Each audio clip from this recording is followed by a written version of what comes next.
Hi, I'm Joe, a Canadian citizen living in Central Europe.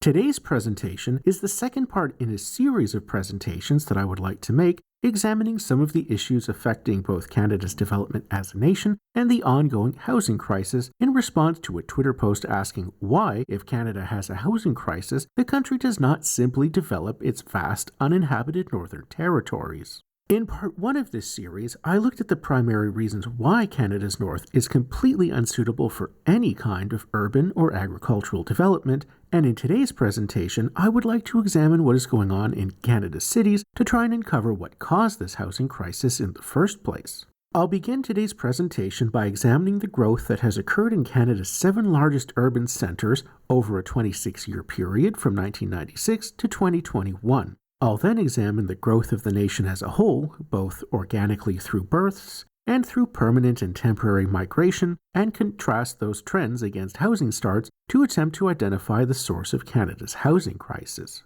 Next, I'll make a case study out of Brampton, Ontario, both my hometown and, arguably, the most internationally recognizable face of Canada's urban expansion. I will look at how the city has grown over the past 40 years, and then look at some of the patterns of migration the city has experienced, in particular, those of the Portuguese and South Asian communities. I'll end the presentation by touching briefly on several trends and realities over the past several decades that the Government of Canada has seemingly ignored while implementing its migration policy.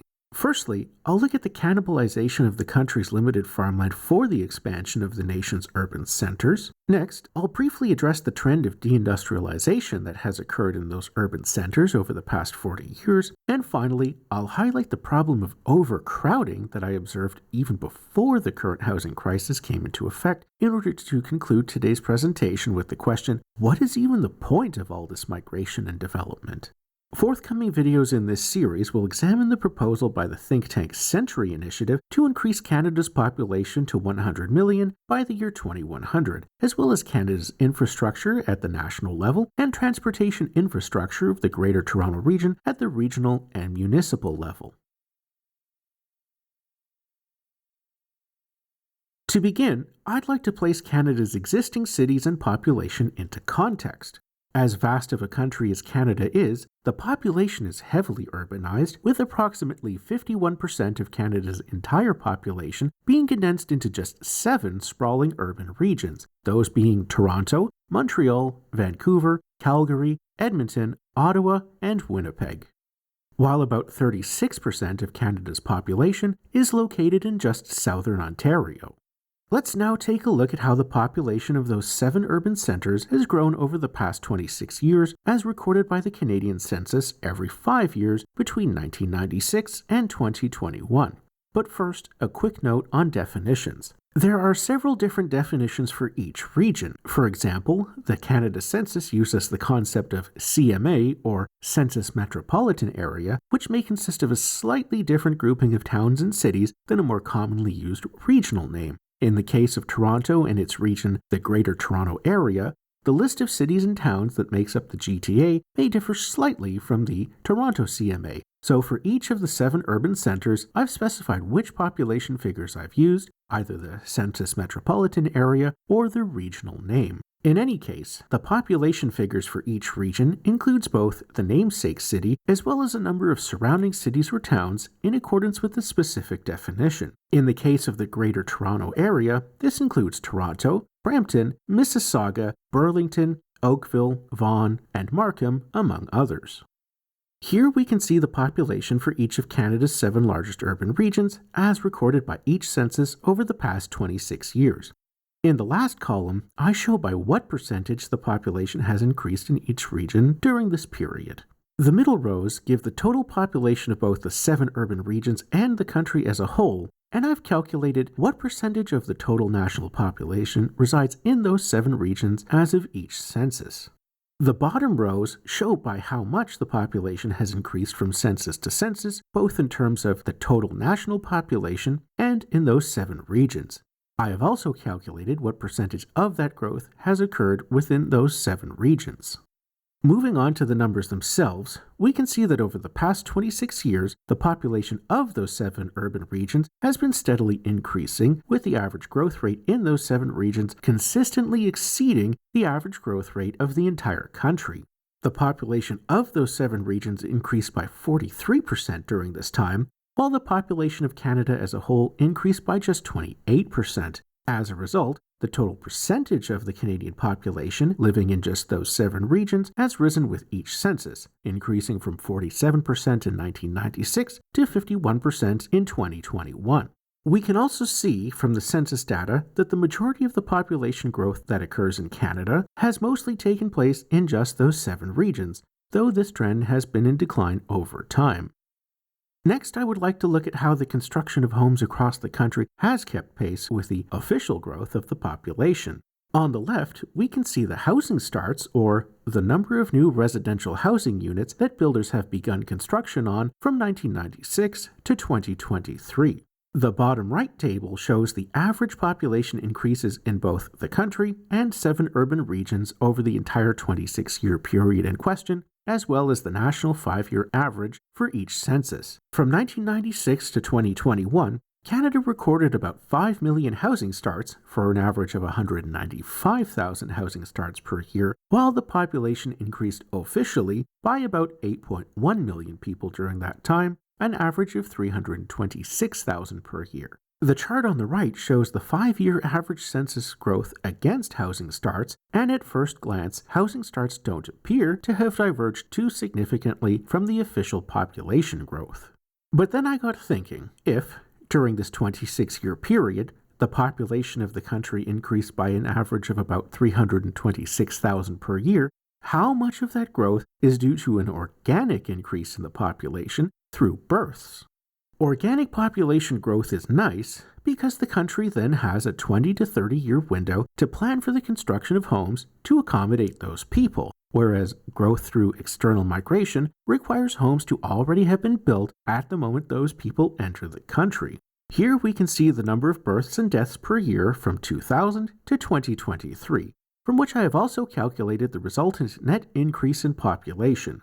As you can see, the net population growth due to births was increasing from 2000 to 2009, starting at about 110,000 per year and peaking at just under 145,000 per year, but since then has been in steady decline, dropping below 100,000 per year in 2017 and plummeting precipitously ever since 2020, with births now constituting a negligible source of population growth.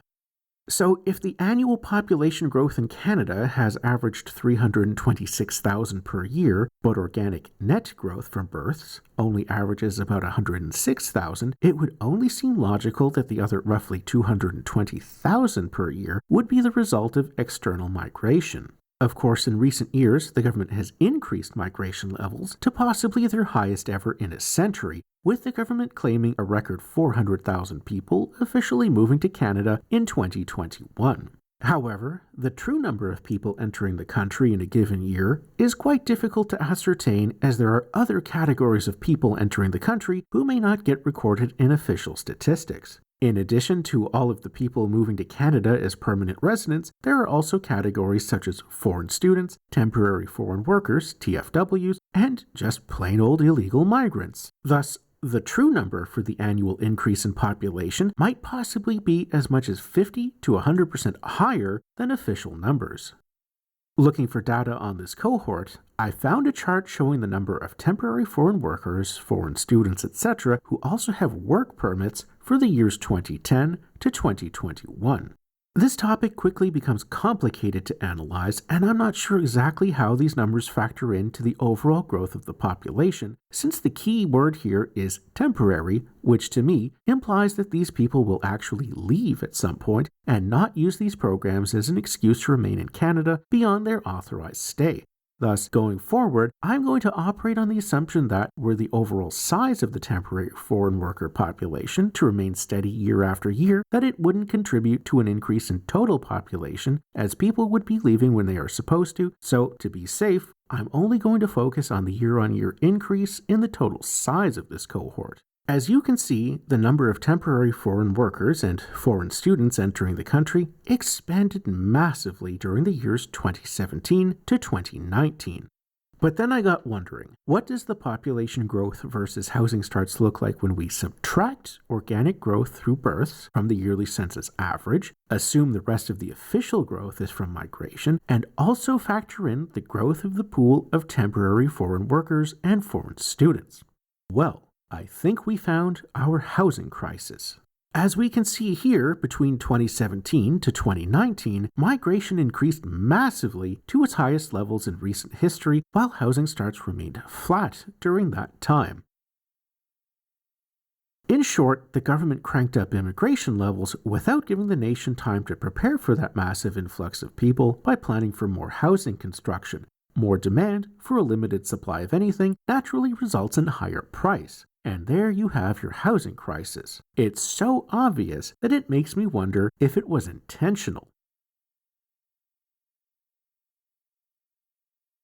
Now that we've identified one of the root causes of the housing crisis, I would next like to contextualize what all this urban expansion looks like, and I can think of no better exemplar to study than that of my hometown of Brampton, Ontario, arguably the most internationally recognizable face of Canada's urban expansion. I'll then pair that with an examination of some of the current and historical migration patterns that are alluded to in the demographic figures in order to illustrate what exactly has been accomplished by all that development and at what cost. Brampton is located northeast of Toronto and was almost exclusively a farming community up until the 1970s, when the trend of building suburban subdivisions took off. At present, nearly every farm within the city's borders has been or is slated to be transformed into yet another subdivision, while the population has skyrocketed from 41,000 in 1971 to 656,000 in 2021. Here we can see a satellite map of Brampton from 1985, which at the time had a population of roughly 200,000. While here is a satellite map of Brampton in 2024, with a population now exceeding 650,000. On this map, I've marked the extent of urban development in Brampton circa 1985 in purple, and all subsequent development in orange. As you can see, this development, which saw the construction of housing for an average of 11,000 people per year, increasing the population by an additional 450,000 people over the past 40 years, was accomplished solely through the cannibalization of about 10,000 hectares of existing farmland. Moving on to Brampton's demographic breakdown, there are two main trends that immediately catch our attention, that being the European and South Asian communities. In 1996, Europeans were by far the largest group in the city, constituting almost 70% of the city's population. Their number increased slightly to 192,000 in 2001, but has been in decline ever since, dropping by about 70,000 down to 123,000 in 2021, and now constituting only about 19% of the city's population. At the same time, we see a tenfold increase in the South Asian population, which grew from 34,000 in 1996 to 340,000 by 2021, and now constitutes 52% of the population. In order to provide some context behind the vague terms used in the demographic data, I'd like to examine some of the migration trends behind the numbers, including my family's story, my own story, and also that of the Portuguese community, as they are all intertwined, and then contrast that with the expansion of Brampton's South Asian community. My family is originally from the island of Malta, a small island in the Mediterranean Sea about 80 kilometers off the coast of Sicily. That has long been a place of great strategic value owing to its location in the middle of the Mediterranean Sea, halfway between the Strait of Gibraltar and the Suez Canal. Between 1814 and 1964, Malta was part of the British Empire, and during World War II, Malta earned the distinction of being the most bombed place on Earth, as the island was bombed relentlessly by the Germans and the Italians in their efforts to take control of the island from the British, as the British Navy was using the island to attack the ships that were supplying Erwin Rommel and the Deutsche Afrika Korps fighting their way through North Africa. My grandfather Johnny was born in 1930 and grew up during and just after the war. As a young man in his early 20s, he left war-ravaged Malta for the first time in 1953, likely making use of a British government-sponsored program intended to help Maltese citizens emigrate abroad and sail to Canada, being one of about 13,000 Maltese to move to Canada between 1948 and 1967. Of course, in those days, there weren't many transatlantic flights, so that meant getting on a ship and sailing across the Atlantic Ocean. The story I'm told is that during this journey, Johnny happened to meet his future father-in-law Spiro, who gave Johnny a photograph of his daughter, Melda. Johnny would write to Melda back in Malta, and the two became pen pals, with Johnny returning to Malta about 2 years later to marry Melda and start a family. In 1959, Johnny returned to Canada and got a job working at the Brown's Bread Industrial Bakery in the east end of Toronto, where he would remain for the rest of his life. In 1961, Melda and the kids moved to Canada to join him, and the following year the family settled in the Beaconsfield Village neighborhood of Toronto's West End, with its Queen Street streetcar providing Johnny a convenient transit connection to the bakery. Decades later, I too would spend part of my childhood in that house, in that neighborhood. However, in 1996, my family made the decision to move to a brand new subdivision in the northern end of Brampton, and I lived there on and off until 2014. At that time, it was popular for inhabitants of Toronto to move out of the congested city to the open spaces of the suburbs, and my family embraced that trend. We moved from the row house in Toronto on the left to this suburban monstrosity in Brampton on the right. Believe it or not, both homes had 4 bedrooms and 2 bathrooms, and the same number of rooms in general, although the house in Brampton had an additional small bathroom on the ground floor, while the rooms themselves were generally a bit larger.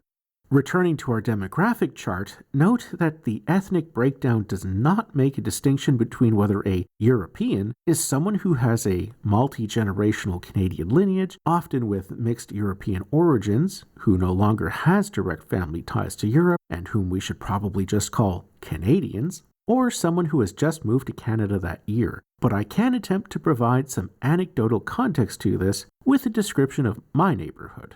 Here we can see a satellite photo of my neighborhood from 2004. The neighborhood and the elementary school, shown in blue, on the east side of the highway were constructed around the mid-1980s, while my neighborhood, on the west side of the highway, was constructed in stages between 1995 and 1998, though the section marked in red was started in the early 2000s.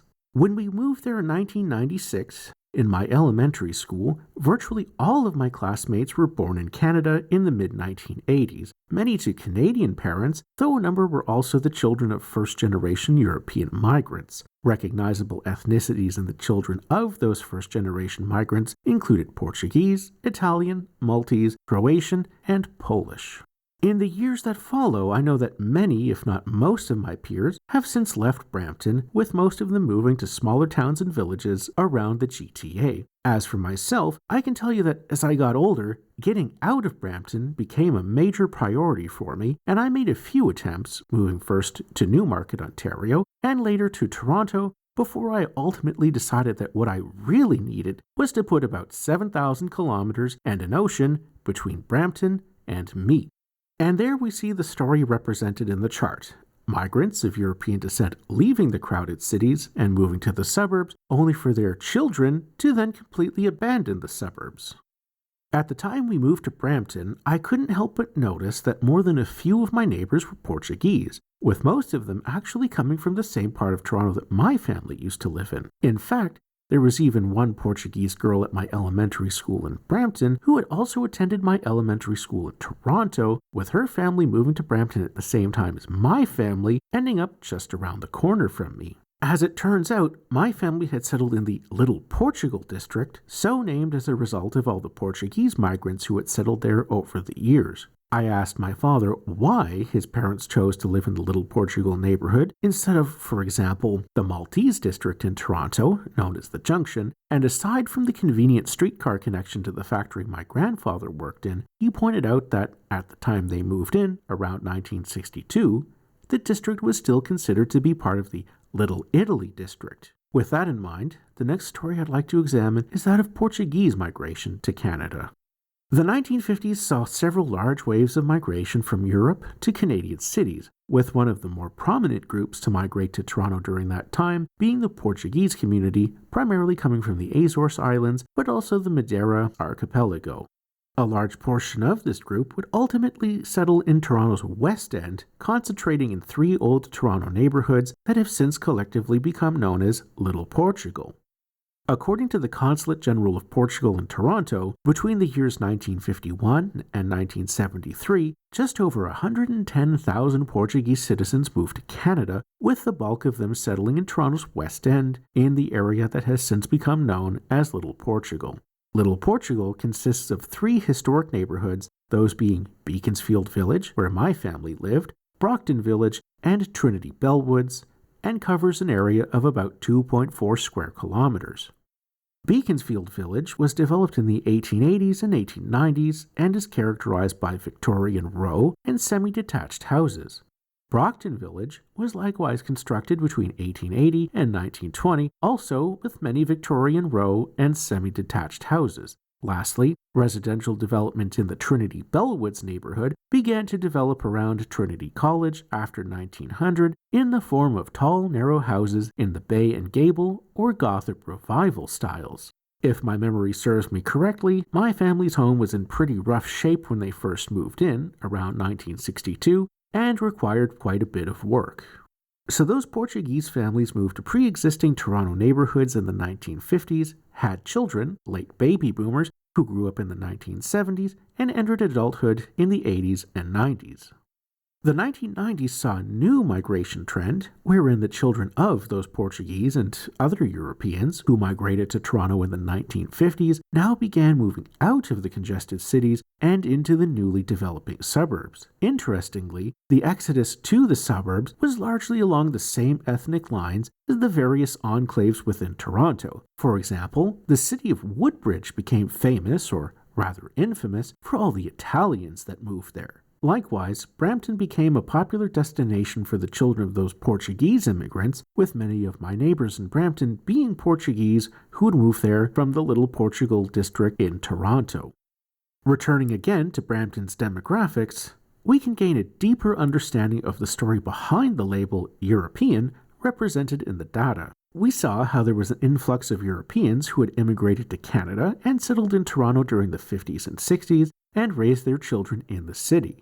We then saw how those children moved from the city to the suburbs in the 1990s after living in Toronto for several decades, and lastly, we saw how their children moved out of the suburbs in favor of smaller towns and villages. Alongside that migration pattern, we also see a new pattern emerge in several other ethnic groups, most notably the South Asian community, wherein now groups of people with little to no previous history in Canada are moving en masse from their countries of origins directly into newly constructed homes in Brampton. And just with the European label, the South Asian label is also a bit vague. In reality, the majority of the South Asian migration to Brampton is almost exclusively Sikhs from the Punjab region of northern India, as opposed to an assortment of Hindus, Muslims, Sikhs, or Christians from all regions of India, more or less equally.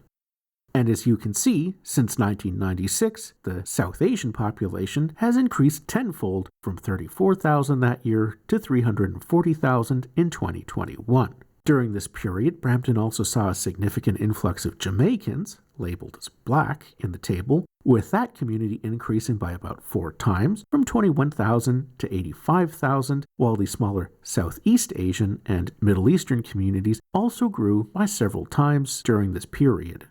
I previously mentioned that housing to accommodate roughly 450,000 people had been constructed between 1985 and 2021. Well, here we can see that at least 405,000 of that has been taken up by groups of people with little to no prior history in Canada moving directly to brand new houses in Brampton from outside of the country, instead of being used to meet any actual need of Canada's existing population, which is in contrast with the previous trend of European migration, where those people moved to existing neighborhoods in Toronto in the 1950s and then to new suburban neighborhoods several decades later. And don't forget, That housing, built to accommodate over 400,000 people who had never lived in the country before, was constructed through the cannibalization of over 10,000 hectares of prime farmland, which had previously supported the existing local urban population. Housing development requires years, if not decades, of advanced planning and is slow to respond to the migrational whims of the government. It's easy to say, and this year we will issue X number of visas and work permits, but much more difficult to plan, approve, and construct sufficient housing for those people. And this is what brings us to the situation we see in the chart, where migration was expanded massively, but housing development was not given any advance notice to prepare for this new governmental policy, resulting in the housing crisis. In my mind, a responsible government would align migration policy with the actual needs of the nation, taking into account the severe geographical limitations of the country they purport to govern, as well as existing economic and social trends that exist within, as opposed to simply flipping a switch and increasing migration to infinity and beyond. In the first video in this series, I explained that most of Canada's landmass is simply unsuitable to urban and, more importantly, agricultural development. All the land that could be developed has already been developed and is all the land that Canada is ever going to have to work with. And as I pointed out earlier in the presentation, any ongoing urban development comes at the cost of cannibalizing that valuable farmland which had previously been utilized to support the existing cities. This got me wondering, if there isn't any new land available to replace the farmland lost to urban development, let alone any new land to expand agricultural production in support of a growing population, how on earth will Canada sustain its population in the future? In this map, I've highlighted in purple all the land in southern Ontario that is suitable for farmland, i.e. land which is not part of the Canadian Shield, and existing urban areas in red. Let's say there is roughly 60,000 square kilometers of farmland available in Ontario. As a kind of thought experiment, let's assume that the existing farmland in Ontario is sufficient to support the existing population. One would then likewise assume that if Toronto or Ontario or Canada's population were to increase by, say, several times, as in the Century Initiative proposal to increase Canada's population to 100 million by the year 2100, that it would also require at least some increase in the amount of farmland needed to sustain that population. Now, I'm not going to assume that there is a one-to-one relationship here, that doubling the population would require a doubling of the amount of farmland needed to sustain that population, i.e. increasing the amount of farmland from 60,000 square kilometers to 120,000 square kilometers. Instead, I'll ask, is there land available to increase farmland by just 50%? An additional 30,000 square kilometers to support, for example, a doubled population? How about just a 10% increase? Is there even just 6,000 square kilometers of land sitting around doing nothing that we could convert into new farmland to support a doubled population? Let's also not forget the additional land that will be needed just to make up for all the land that will be lost in the process of accommodating that doubled, tripled, or quadrupled population. I just don't see it.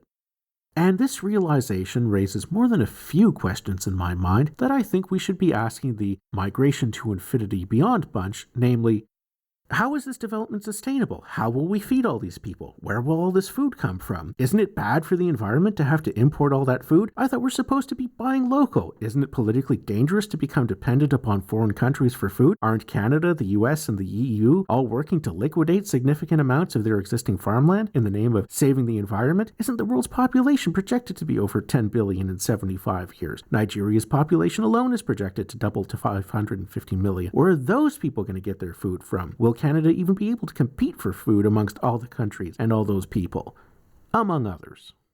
In addition to the geographical realities that limit Canada's development, the government should also be taking into account the prevailing economic trends that exist within the country when designing and implementing their migration policy and urban development strategy. One of the more significant economic trends to emerge in Canada over the past 40 years has been the deindustrialization of Canada, due in large part to the transition from protectionist trade policies to what I call free trade zealotry.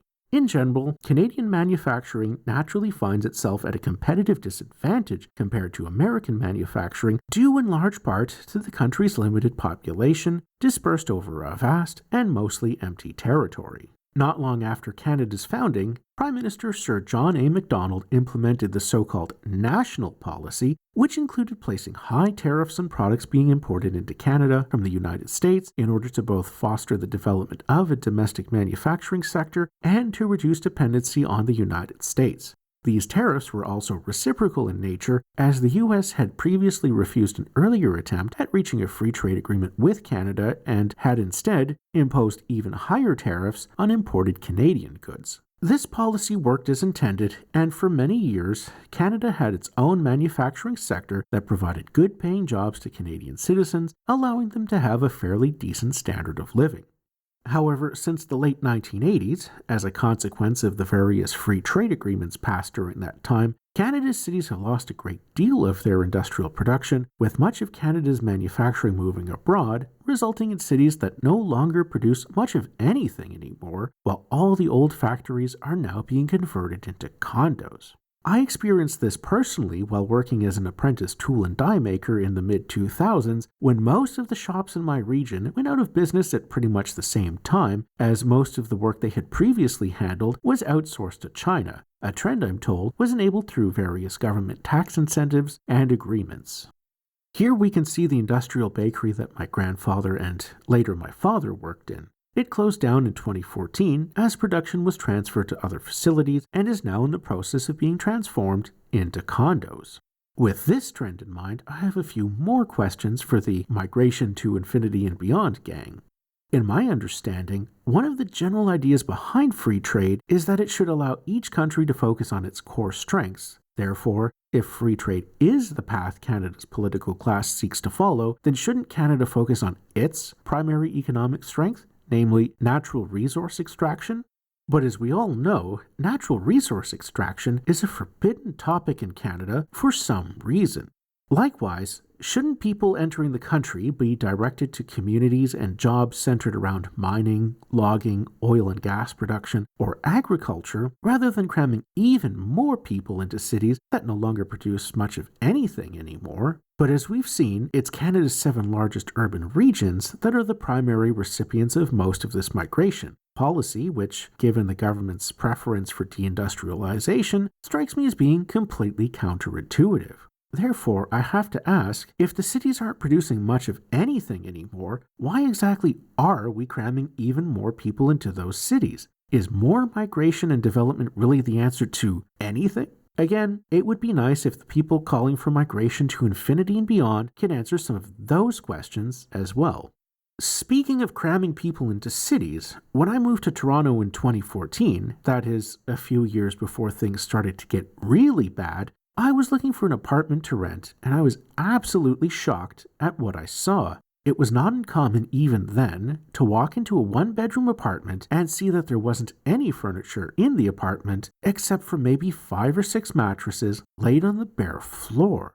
Even before the massive migration spikes of the late 2010s, Canada's existing immigration policy was already degenerating the country into a contemporary version of the legendary squalor seen in the infamous tenements of New York from over a century ago. Why should anyone have to live like that, and why should Canadians accept their society being transformed into that? At every stage of the housing crisis, it has been the actions of Canada's government that directly led to this crisis, which is a totally inorganic, manufactured disaster. It was not an inevitability, and it doesn't have to be this way.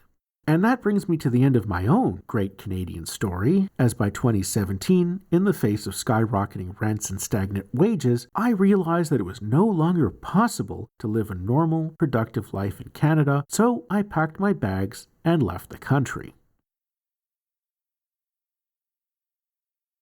Throughout both this and my previous presentation, we looked at a number of issues affecting Canada that evidently no politician of any political party has ever taken into account, apparently. As we have seen, the overwhelming majority of the growth in Canada's population is accomplished almost exclusively through immigration, and in the second largest country on Earth, is concentrated into just 7 sprawling urban regions. We also saw how the roots of the housing crisis lie in both the massive increases in migration levels and the simultaneous stagnation in housing starts of the late 2020s, a result of the spontaneous flip in government policy, leading to both increased demand and higher prices for housing. We made a case study of my hometown, Brampton, Ontario, and saw how virtually all the new housing built over the past 40 years was built almost exclusively to accommodate new arrivals into the country rather than the needs of the existing population. We then looked at how migration trends have changed over the past 70 years, whereas once people moved into existing neighborhoods, they now move directly into brand new houses. Lastly, we looked at how this migration policy completely ignores several key geographical, economic, and social realities and trends that exist within Canada, such as the simple reality that there is virtually no additional land remaining in Canada that is suitable for the agricultural expansion that will be needed to sustain a growing population in the future. We also saw how a shift from protectionism to free trade agreements resulted in Canada's cities no longer producing much of anything anymore. And lastly, we saw that overcrowding was already starting to become a problem even before the government went and set the migration dial to infinity and beyond. In the next video in this series, I'm going to examine the proposal by the think tank Century Initiative to increase Canada's population to 100 million by the year 2100. I'll end here by once again posing the question of, what is even the point of all this migration? And the reminder that it doesn't have to be this way. Be sure to like, share, and subscribe, and check out my Canada playlist for part 1 of this series and future installments on Canadian issues. Thanks for watching.